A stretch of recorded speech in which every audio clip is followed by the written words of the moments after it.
I live in South Manchester, and that was what got me going, because suddenly I found I was 6 miles from an anti-fracking site. I knew the Green Party was against fracking. I vaguely knew what fracking was, but the main thing was it was suddenly 6 miles away. And I went along to a meeting just to see what was happening, and met all these people who'd come up from Barton and had set up camps. Now this was the end of November, facing the winter, and my life just hasn't been the same since. I feel as though I've not had a minute to myself, although I know I have. But it was so astonishing the way these people were setting up camp, were ready to live in a campsite adjacent to a major city, in an amazing quiet little spot just outside Salford. But soon I was to see what it really involved. The worst part was the way the police were handling it all. The police were there. I'd have thought, as an innocent newcomer to that sort of thing, that they were there to protect people, to make sure there were no accidents, there were no injuries, and people were carrying out their protest safely. In fact, they were doing their damnedest to make it unsafe for the protesters.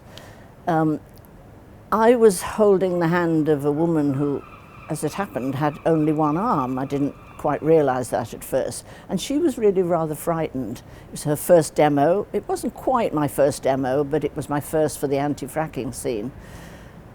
And the police were standing on their heads to sideline us. Didn't we want a rest? Wouldn't we like to be at the side? Eventually she gave in to having a rest, and she so regretted it, and I was sad that we did. So we missed the experience of the first run right through the whole lane. But the second day I was on my own, and I just thought, I'm not going to let that happen. And I went through to the end.